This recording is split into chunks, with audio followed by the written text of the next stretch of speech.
আল্লাহ আল্লাহ।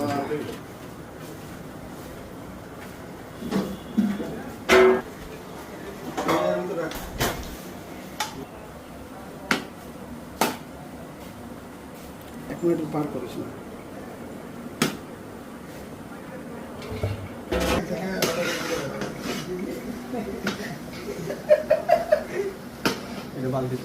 জয় কাল থেকে বাইরে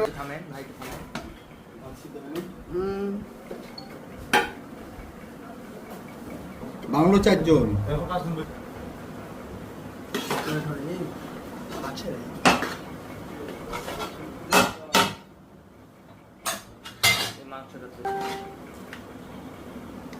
হাতাটা ভিডিও করালে তো ব্যস্ত হয়ে গেছে।